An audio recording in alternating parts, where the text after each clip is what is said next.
belajar yakin kepada Allah seutuh-utuhnya. Masih ingat juga dengan kisah seorang bapak datang kepada Rasulullah curhat dan minta tolong. Dia bilang, ya Rasulullah, putra saya ditawan oleh musuh dan mereka meminta tebusan 100 dinar. Kalau saya nggak ngasih uang 100 dinar, putra saya akan dipenggal, akan dibunuh ya Rasulullah. Sedangkan saya orang miskin, jangankan 100 dinar, 100 dinar itu mungkin sekarang sekitar 250 juta. Mahal. Saya nggak punya uang sebesar itu ya Rasulullah, untuk makan aja susah. Terus gimana ini ya Rasul? Waktu itu Rasulullah juga nggak punya apa-apa untuk diberi. Sahabat-sahabat banyak yang keluar negeri untuk berdakwah, sehingga orang-orang kaya kayak Utsman, Abdurrahman lagi nggak ada. Terus nolongnya gimana nih? Nabi kasih satu zikir. Kata Nabi, Pak, banyak-banyak mengatakan la haula wala quwata illa billah. Bapak percaya? Oh percaya ya Rasulullah. Pulang dia tuh. Coba kalau kita digituin, ya insya Allah ya Rasul, tapi duitnya gimana Rasul? Tetap aja kan, udah minta zikir, minta duit. Yang konkret dong Rasul kalau kasih zikir, kalau kasih solusi. Zikir itu solusi paling konkret. Justru yang lain itu gak konkret, yang lain itu Allah tunjukkan kepada kita karena Allah sayang kepada kita. Allah tahu iman kita lemah, kalau seandainya Allah mau memberikan kepada kita keajaiban menurut iman, mungkin kita gak dapat apa-apa dalam hidup. Akhirnya Allah berilah kita pertolongan, jalan keluar. Cuman butuh waktu, karena iman kita juga butuh waktu. Kita taubat aja butuh waktu, ya. Untuk hijrah aja butuh waktu. Untuk taubat butuh waktu. Mau sholat aja minta tambahan waktu. Udah azan, jangan sekarang deh, ntar lagi. Gimana kita mau dapat pertolongan Allah yang sekarang? Fair gak sih kalau Allah mengatakan, oh ntar lagi ya hambaku, orang kamu juga barusan sholatnya juga bentar lagi. Allah kasih tuh. Begitu Nabi bilang, ucapkan banyak-banyak membaca la haula wala quwata illa billah. Dia yakin langsung mengatakan, oh ya insya Allah. Yakin gitu, akan terjadi keajaiban. Bukan, ya ada Utsman gak Rasul? Enggak. Abdurrahman bin Auf rumahnya di mana ya? Enggak nanya-nanya orang kaya. Udah aja yakin, pulang dia tuh. La haula wala quwata illa billah, la haula wala quwata illa billah, la haula. Artinya apa? Tidak ada daya dan upaya dari makhluk. Allah lah yang maha kuasa. Pulang ke rumah, istrinya nungguin. Pak gimana? Udah ketemu Rasulullah. Dapat solusinya, dapat uang pinjaman dari siapa? Enggak. Terus gimana? Nabi ngasih kita solusi yang lebih baik daripada itu. Apa? Ucapkanlah la haula wala quwata illa billah. Istrinya enggak protes, langsung bilang, oh ya langsung la haula wala quwata illa billah. Berdua tuh la haula wala quwata illa billah. Enggak ada ya kirain duit 100 dinar. Enggak sama sekali, yakin. Begitu malam, sepanjang siang mereka la haula wala quwata illa billah, malam hari tiba-tiba putranya pulang. Nggak sendiri, bawa ternak, bawa kambing banyak tuh, domba dibawa. Ada ratusan ekor domba dia bawa pulang. Di luar, wah rame apa nih apa? Ada domba, siapa? Oh putra kita, Masya Allah. Pelukan, kangen gitu ya. Kamu gimana bisa selamat? Kata putranya, wahai ayah, ada keajaiban.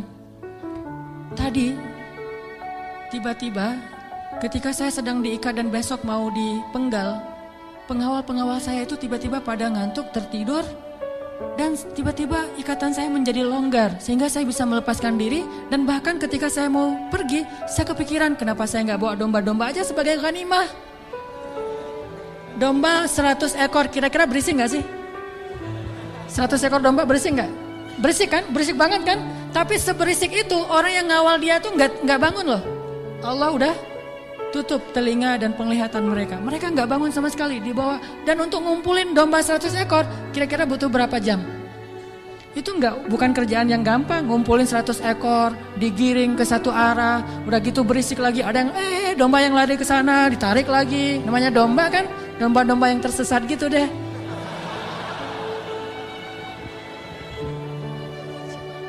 Gimana coba? Tapi pengawalnya nggak bangun sama sekali. Sampai ke rumah pengawalnya mungkin belum bangun, atau mungkin nggak akan bangun lagi kali. Ya, la haula wala quwata illa billah. Baru ayahnya sadar, Masya Allah, la haula wala quwata illa billah. Dan ini orang yang mengatakan ini nggak disebutkan namanya dalam riwayat. Kenapa? Saking nggak terkenalnya. Berarti orang biasa banget. Tapi orang biasa dengan keyakinan yang luar biasa, Allah akan tunjukkan keajaiban yang luar biasa.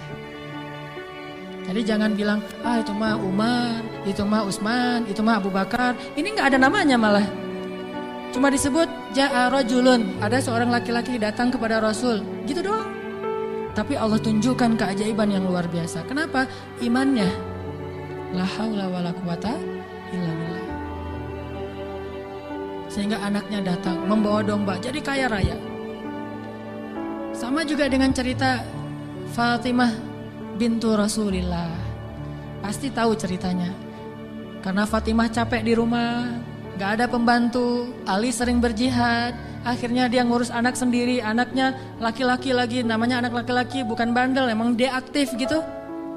Akhirnya Fatimah ngerasa agak berat nih kalau harus ngurus semuanya sendiri, gak punya pembantu. Datanglah ke rumah ayahnya, ayah ya Rasulullah, ayah tahu keadaan rumah tangga saya bersama Ali. Ali orang yang sibuk bekerja, membela agama Allah, berdakwah, berjihad. Saya sendiri di rumah gak ada pembantu, boleh gak minta seorang pembantu dari rumah ayah? Kan banyak pembantu Rasulullah yang jadi relawan tuh. Kata Rasulullah, ya Fatimah, mereka itu bukan pembantuku tetapi pembantu kaum muslimin. Jadi gak mau dikasih kepada urusan keluarga. Maka pulanglah Fatimah. Oh ya ayah gak apa-apa, pulang nih bersama Ali, gak dapat apa-apa. Nabi kan gak enak hati karena Nabi sayang banget dengan putrinya ini, putri kesayangan Nabi banget di antara putri-putrinya, Fatimah Az-Zahra. Akhirnya Nabi menyusul Fatimah ke rumahnya. Assalamualaikum, waalaikumsalam, dibukain pintu. Ya Fatimah, ya Ali, la tahzana, janganlah kalian bersedih. Mau aku kasih yang lebih baik daripada pembantu? Oh apa ayah? Kirain robot-robotan atau apa gitu ya. Pembantu yang dalam bentuk robot kan tinggal beli baterai aja tiap bulan atau dicas gitu. Apa ya ayah yang lebih baik daripada pembantu? Kita tahu, kata Rasulullah sebelum tidur, bacalah zikir ini, ayat ini, maka insya Allah itu lebih baik daripada pembantu. Mereka protes nggak? Enggak. Oh ya sami'na wa ata'na. Diamalin tuh, nggak pernah tinggal. Dan selamanya mereka nggak punya pembantu, tapi nggak pernah mengeluh lagi. Allah berikan mereka jalan keluar. Jalan keluarnya adalah dikuatkan hati dan kesabarannya. Itu keajaiban. Kenapa kita udah berdoa tapi hati kita masih lemah? Karena kita tidak berdoa dengan hati, tapi kita berdoa dengan kok gitu? Gak sesuai antara lisan dengan kenyataan. Ada lagi nih kisah yang mungkin sebagian teman-teman pernah mendengar bagaimana Rasulullah SAW pada malam perang Badar. Melakukan apa Nabi malam perang Badar teh? Istighosah. Pernah dengar istilah istighosah? Mungkin sebagian orang menganggap istighosah ini bid'ah. Istighosah itu salah satu di antara hal yang paling luar biasa yang dilakukan Nabi dan disebutkan di dalam surat Al-Anfal, "Idz tastaghitsuna rabbakum." Ketika kalian beristighosah kepada Tuhan kalian. Apa itu istighosah? Berdoa dengan penuh keyakinan.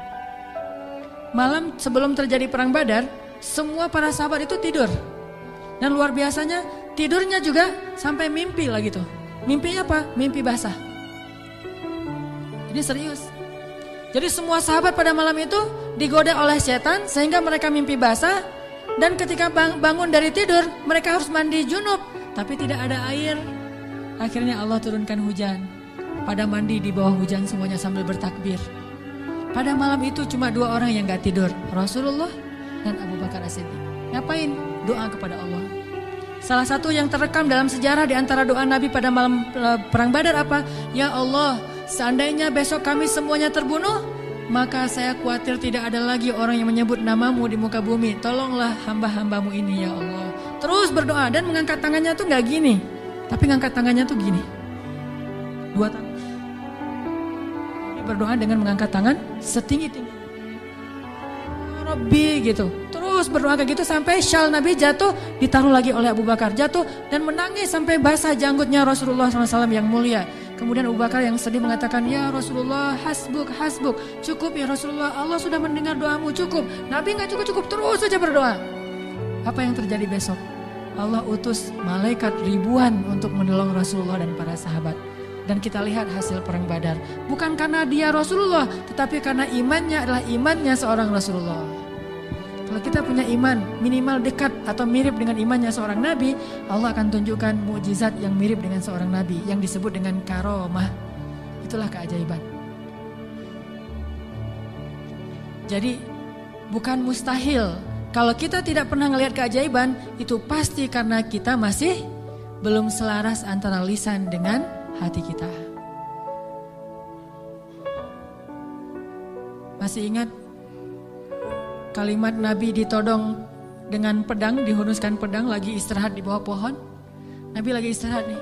Tiba-tiba datang orang Badui, orang kafir, menghunuskan pedang di leher Nabi. Dan itu benar-benar mau membunuh Nabi. Nabi seorang diri, sahabat jauh. Terus laki-laki itu mengatakan, "Ya Muhammad, sekarang kamu sendiri. Kalau saya akan membunuh kamu sekarang, siapa yang bisa menolong kamu?" Rasulullah dengan tenang dan mantap mengatakan, "Allah." Kalimat Allah itu membuat laki-laki tadi gemetar dan jatuh pedangnya. Coba, ini kalimat Allah kayak gimana? Coba kita ucapkan Allah, ada yang gemetar nggak? Allah, apaan? Nggak dengar? Ya. Biasa aja. Jadi kalau ada musuh, misalnya kita lagi marahan nih di jalan, ada orang yang marah, pengen ngancem kita, Allahu Akbar, dia langsung gemetar gitu, langsung tunduk, langsung nggak bisa berdiri. Berarti ini Allahu Akbar kita ini udah benar-benar powerful. Tapi kenyataannya kan nggak pernah kan? Kita bilang Allah terus orang gemetar gara-gara kata-kata kita. Rasul bisa kayak gitu loh. Jadi kalimatnya sama yang kita ucapkan dengan yang Rasulullah ucapkan, tetapi hatinya beda.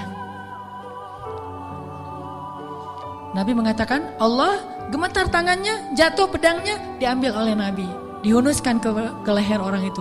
Nabi bertanya, "Sekarang kalau saya mau membunuh kamu, siapa yang nolong kamu?"